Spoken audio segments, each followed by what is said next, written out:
Hey guys, welcome back. If you're like me and like to make Damascus, or if you've never made it and are very curious on how to do it, today I'm going to show you how to practice it using modeling clay.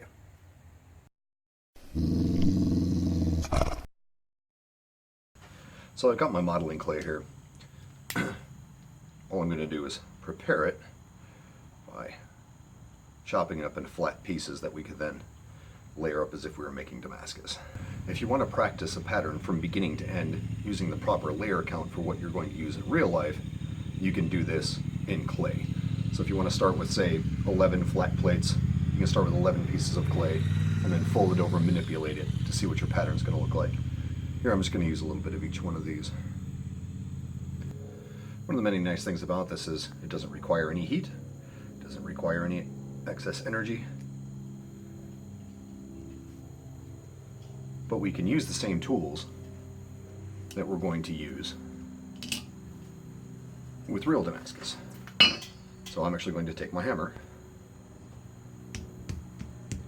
and I actually did start with 11 layers here, just like I do with normal Damascus.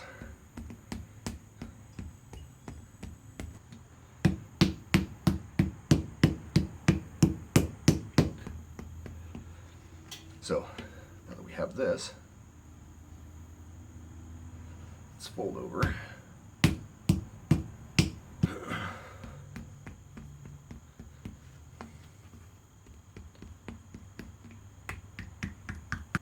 And you can already see how the characteristic wood grain pattern of random pattern Damascus is developing in this piece, just from squishing it around and flattening it out. So we can visually see this as it develops without having to stop, grind down, acid etch to see where we're at.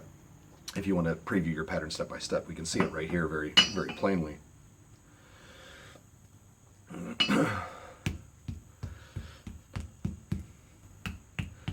So since we're going to do twist, even small bars of twist look good with very bold patterns. So this is at 44 layers now. So we're going to just draw this out into a bar and then do our twist.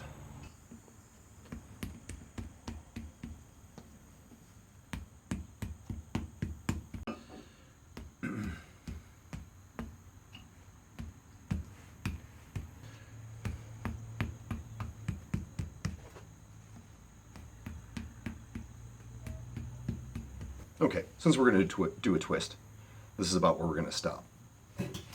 Now, the nice thing about doing this with clay is, if you've never done too much, if you've never done twist Damascus, or you haven't done too much of it, or you're curious how it develops, this is where you can practice. If you want to know what it looks like, if you only semi-twist it, then chop a chunk off, semi-twist it, and then flatten it out, and then cut into it, like this. Since we have a nice chunk of this, we can do this right now. We're going to cut this in half. What I mean by semi-twist is instead of twisting it very, very, very tight, we twist it like this, like you would see, on a fire poker or any other decorative twist. And then normally we would grind this flat, but in semi-twist, you actually want to forge this back in to disrupt the pattern.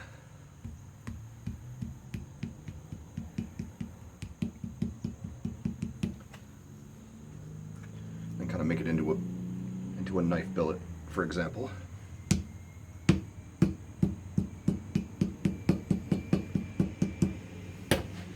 can kind of already see what we have going on the surface. But if you really want to see what it looks like, if you were to, say, grind into this or sand, on your belt grinder, your belt sander, take your knife,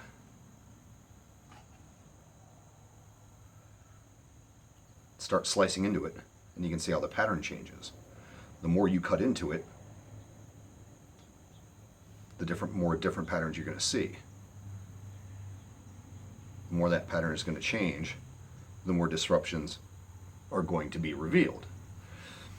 So now you can take pieces of steel, do this exact same pattern, you know what it's going to look like when you grind into it. The further you cut down, the more the pattern will change. So when you're grinding your actual bar, you know how far you want to go, just by cutting into this and having a look at how the pattern changes and how different it gets. So not only is this interesting material to have laying around, even if you get done with it, you squish it all together and make it into gray clay, you can then practice your forging using this. Instead of using steel, burning up your propane, burning up your coal, trying to practice difficult techniques, grab a piece of clay, use the actual hammer that you're going to forge with, forge this out and practice your techniques with it. That was a trick from Brian Brazil. Thank you very much, Brian.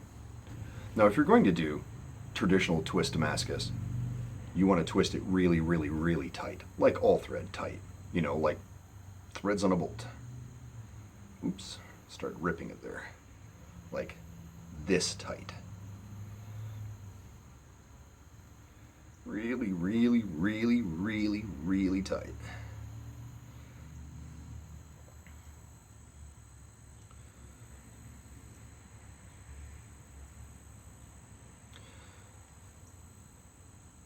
Since we already screwed that up.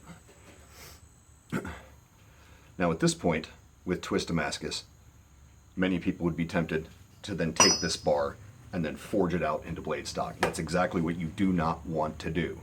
If you want to see the pattern that's revealed in twist Damascus, you have to leave it in this state. At this point, you don't do anything except grind it.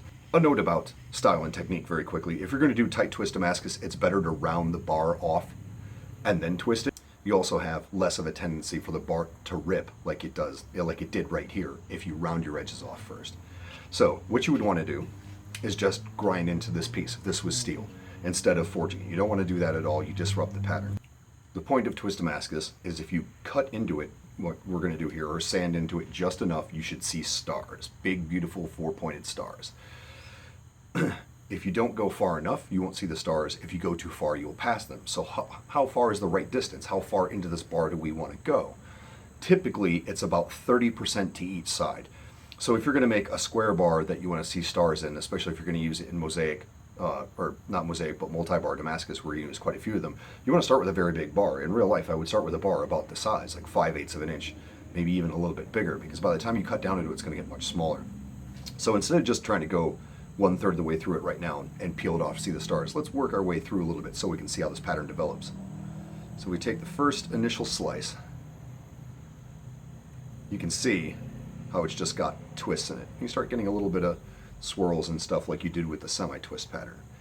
Where in the semi-twist, you know, you'll see straight lines and then swirls in the middle and then straight lines and swirls in the middle.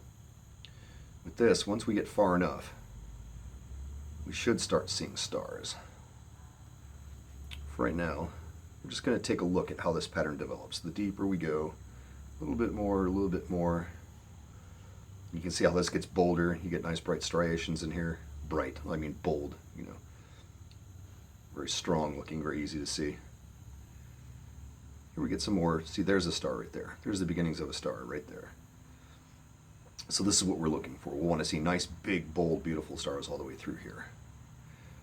And you can't get that if you don't twist tight. You also can't get it if you don't grind far enough. There's one. I actually went a little far. Let's see the back side of here. You want to do this with a very sharp knife. Oops, I'm cutting really deep into here. I shouldn't be. In the back side, we can see some stars developing. If you do this with a very dull knife, it'll start smearing the pattern, which is, you can see how it gets a little blurry there. That's the knife actually smearing the pattern apart. I'm also, oh, there we go. Look at that. That's beautiful. Nice big beautiful star right there.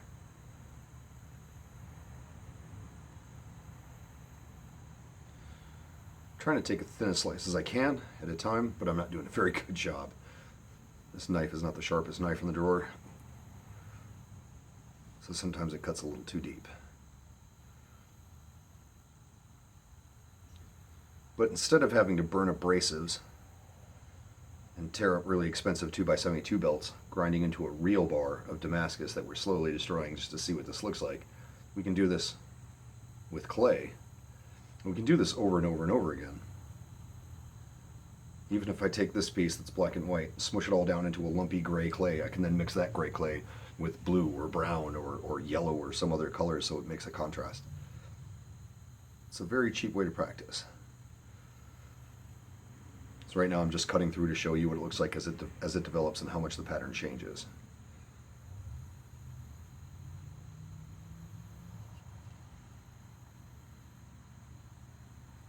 So here's a nice big beautiful white star with black edgings right there.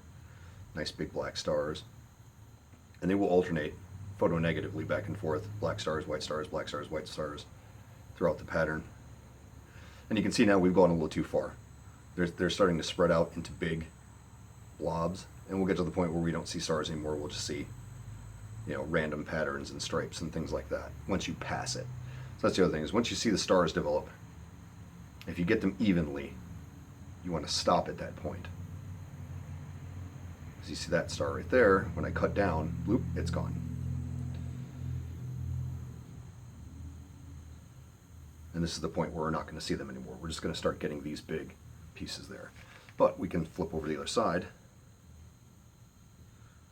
Oops, losing structural integrity here.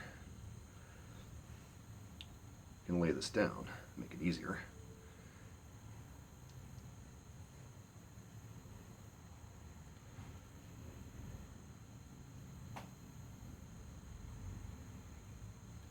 And do the same thing.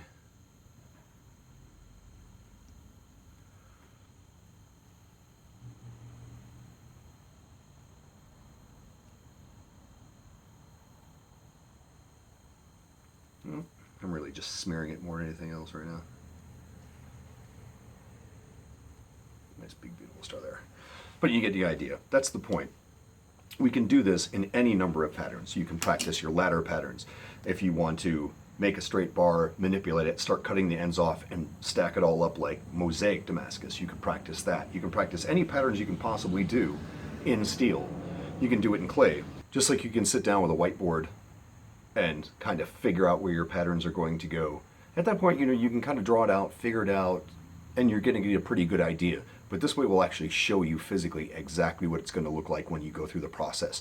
This way, when you layer up your plates, throw it all in the forge and actually get to work, you know what you're working towards, you know what you're going to see. And you, most importantly, when you start grinding, you do a little bit of grind, do a little bit of acid etch to see where you're at, you know exactly what you're looking for before you even get there.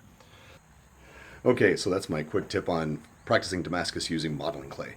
If you have any questions, if there's another technique you'd like to see demonstrated, by all means, please let me know in the comment section down below, or drop me a comment and tell me what you thought of the video. Please give me a thumbs up if you liked it, thumbs down if you didn't. Either way, you know, comments and feedbacks help me out more than you realize on this channel. And if you really enjoy what I do, please by all means share these videos, because that would help me out even more. And if you feel inclined to do so, check out my web store or my Patreon page. Thanks guys, have a great day.